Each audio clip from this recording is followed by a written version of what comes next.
আজকে আপনারা নিশ্চয়ই লক্ষ্য করেছেন একটা আইএসএফ দের একটা মিছিল ছিল, সেখানে আমার টোটাল লোক ছিল দাঁড়িয়ে, তারা সব ভিডিও করেছে। ছোট বাচ্চা মিলিয়ে প্রায় 150 থেকে 200 জন। তার কারণ, এই লোকটা হবার কারণটা কি, এদের কোনো ট্রান্সমিটার নাই, এদের পাওয়ার হাউসও নেই। যেখান থেকে কারেন্ট তৈরি হচ্ছে, মেচোদায় যেখানে কারেন্ট তৈরি হয়, সেখান থেকে ওরা কারেন্ট ডাইরেক্ট পাঠাচ্ছে আমাদের প্রার্থীর কাছে। তো কারেন্ট পাঠাবার আগে পাওয়ার হাউসে পাঠাতে হয়, তারপরে ট্রান্সমিটার, তারপরে বাড়িতে। তো ডাইরেক্ট কারেন্ট যদি আপনার বাড়িতে পাশে, তাহলে ওই বাড়ির যত পাখা আছে, ল্যাম্প আছে, সব কিন্তু ফিউজ হয়ে যাবে। আর বিশেষ করে আমার এলাকায় যিনি বিজেপির প্রার্থী হয়েছেন, তেনাদেরকে আমি সম্মান করি, শ্রদ্ধা করি। তেনারা যেখানে যেখানে ক্যাম্প করেছে, আমিও সেই ক্যাম্পে যাচ্ছি। কয়েকদিন আগে 2-3টে ক্যাম্পে, বিজেপির ক্যাম্পে গিয়েও আমি বলেছি, দিদির উন্নয়ন পাশে আপনাকে থাকতে হবে, দিদির উন্নয়নের পাশে থাকতে হবে। আজকের আপনারা এই জায়গায় বসেছেন, আমার কোনো বাধা নাই, আপনারা বসুন, আমরা একসঙ্গে থাকবো, একসঙ্গে উঠবো, একসঙ্গে বসবো। তবে দিনের শেষে আমরা কিন্তু এক জায়গায় থাকবো। যখন এই কথাগুলো আমি বলেছি, যে তারা কিন্তু সব চেয়ার থেকে উঠে আমার সঙ্গে সেলফি নিচ্ছে। আপনারা নিশ্চয়ই মোবাইলে দেখেছেন, বিরাট ভাইরাল হয়েছে, মিলিয়ন মানুষ দেখছে। অতএব আমি আপনাদের কাছে এসেছি, দিদি আমাদের কাছে পাঠিয়েছে, পশ্চিমবাংলার মানচিত্রের ভেতরে আমডাঙ্গার নামটা যেন লেখা থাকে।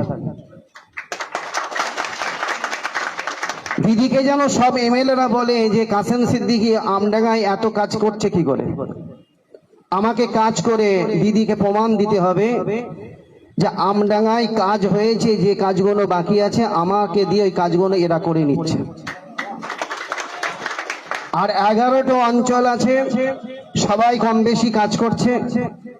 আমি কিন্তু পুরো শুটিং করছি, পুরো দেখছি। আগামী 4 তারিখের পরে আমি সিধে কালীঘাট দিদির বাড়িতে গিয়ে আমডাঙ্গা বাসীর জন্য আশীর্বাদ দোয়া নিয়ে দিদিকে বলবো, আপনি একটা প্রাইজ দেন, যে অঞ্চলে সব থেকে বেশি লিড দিয়েছে সেই অঞ্চলে আপনার প্রাইজটা আমি তাদের হাতে তুলে দিয়ে আসবো। সব থেকে আমার কাজ হবে, আগে দত্তপুকুর একটা হসপিটাল আছে, আমডাঙ্গায় একটা হসপিটাল আছে, উন্নয়ন করা। আমি অবশ্যই চাইবো আমার এলাকার যত পেশেন্ট আছে সেখানে ট্রিটমেন্ট হোক। কেন তারা পিজিতে যাবে, কেন মেডিকেলে যাবে, কেন আরজি করে যাবে?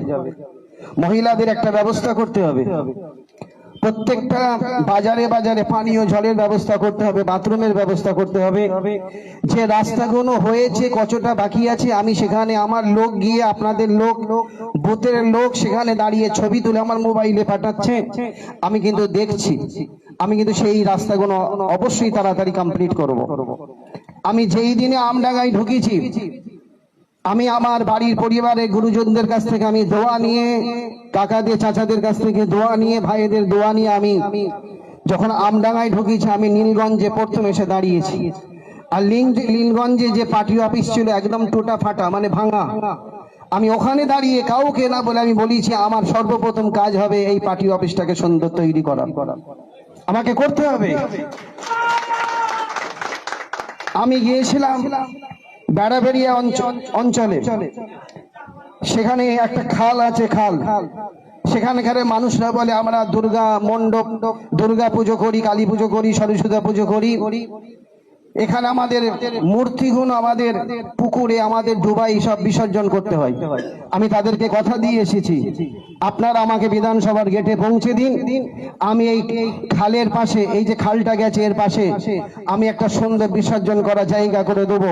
বেড়াবেড়িয়ার সব দুর্গা পুজোর মণ্ডপের লোকেরা এসে এখানে সে বিসর্জন করবে। আমাকে কাজ করতে দিতে হবে, আমি কাজ করব। আমি প্রতিদিন আপনাদেরকে আমি বলেছি, আমি 3টেই ঘুমাই, 4:30 আবার উঠি, নামাজ পড়ি, আবার ঘুমাই। আমি 7:30, 5:30, 6টার মধ্যে আমি উঠে পড়ি। আমি গ্রামে ঢুকতে চাইছি, আমাকে ভূতে নিয়ে চলুন। অনেক মানুষ আমাকে বলছে, হুজুর আপনি আবার গ্রামে আসেন, কাসেম ভাই আপনি একটু গ্রামে আসেন, একটু আমাদের ভূতে আসেন, আমরা ঘুরি। আজকের এখানে যত বুথ কর্মী এসেছেন, আমি আপনাদের জিজ্ঞাসা করি, আপনাদের কি সবাইকে বলেছে তো আসার জন্য? কোনো বুথ বাকি নেই তো? ছোড়ে বলেন বাকি আছে? সবাই এসেছেন, সব কর্মীরা শুনেছে তো আজকের এখানে একটা আমাদের কর্মী সমাবেশ আছে। আমি এটা কেন জানছি, অনেক জায়গায় অনেক রকম দীক্ষাত হচ্ছে, অসুবিধা হচ্ছে, এ জানে না ও জানে না, আমাকে ফোন করছে, আমাকে বিরক্ত করছে। যেখানে যেখানে কর্মী সমাবেশ বা আমি যেখানে যাব, যে বুথে যাব, সেই বুথের লোকের সঙ্গে একটা আলোচনা করতে হবে। দাদা কিছুক্ষণ আগে এটা খুব ভালো কথা বলছিলেন, আমার বড়দা খুব ভালো কথা বলছিলেন যে একটা কমিটি তৈরি করা। এই যে এই কমিটি যদি হয়, একটা সিস্টেম মোতাবিক কাজ হবে, এই সিস্টেম অনুযায়ী আমরা সব কাজগুলো করতে পারবো। অথবা আমি আমাদের সাহেবকে বলবো, যারা আছেন আমাদের সভাপতি সাহেব আছেন, তেনাকে বলবো একটা কমিটি করুন, কমিটিদেরকে কাজ একটা ভাগ করে দিন, সুন্দর একটা কাজ হয়তো হবে। কার সঙ্গে কি আছে না আছে, দিদির সঙ্গে কিন্তু কারো দুশ্মনী নেই, আছে? এই দিদির সঙ্গে আমাদের কারো দুশ্মনী আছে? আমরা সবাই কিন্তু দিদির। আর আমি কাসেম সিদ্দিকী শুধু প্রার্থী নয়, আমরা যতজন বসে আছি আমরা সবাই কিন্তু দিদির প্রার্থী, এটা মাথায় রাখবেন। আমাকে এখানে কাজ করার সুযোগ দিন, ইনশাল্লাহ আমি অবশ্যই আমডাঙ্গাকে সাজাবো। বিধানসভায় আমডাঙ্গার মানুষের জন্য আমি চিৎকার করব, গলা ফাটাবো, তাদের কাজগুলো আমাদেরকে বুঝিয়ে নিয়ে আমাকে বুঝিয়ে নিয়ে আসতে হবে। আজকের বিজেপি যেভাবে মানুষের উপর অত্যাচার করছে, আগে বলেছিল রোহিঙ্গা আছে, রোহিঙ্গা আছে, রোহিঙ্গা পেল না, তারপরে বলছে বাংলাদেশি আছে, বাংলাদেশি পেল না, এখন ধরেছে সংখ্যালঘু আমাদের হিন্দু ভাইরা, সংখ্যালঘু মুসলমানদের ধরেছে। এরা যতই চেষ্টা করুক লাস্টে জিরো। এটা ইউপি নয়, এটা বিহার নয়, এটা মহারাষ্ট্র নয়, এটা হলো পশ্চিম বাংলা। ওদের চাল এখানে ভিজবে না, ওদের ছেড়ে এখানে ভিজবে না, তার কারণ ওরা বুঝে গেছে। এখানকার বিজেপি নেতারা বলছে আমরা তো অনেক চেষ্টা করলাম 5 বছর ধরে, তবে ইলেকশন ঘোষণা হবার পর থেকে আমার একটু সিচুয়েশন আলাদা দেখছি।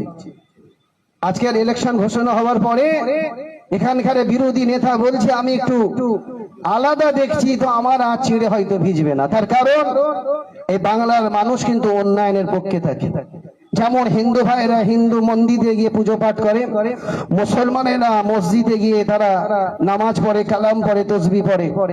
আমার মন্দির ভাইদের মন্দিরে গিয়ে আমাকে কিছু কাজ করতে হবে, মসজিদ ঈদগাতে গিয়ে কিছু কাজ করতে হবে।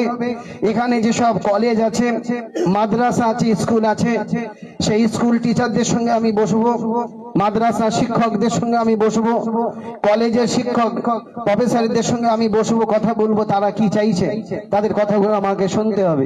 কারণ আমাকে অনেক চিঠি আমাকে দিয়ে গেছে, আমি প্রতিদিন রাত্রিরে আমি চিঠিগুলো পড়ি, তারা কি বলছে, তাদের কি কথা আছে। আপনার যদি কিছু কথা থাকে আপনি বলুন, যতজন কর্মী আছেন একটা লিখিত আমাকে দিন। সকল আমি কর্মীদেরকে বলছি, সকল কর্মীদেরকে আপনার কি কথা আছে আমাকে বলুন।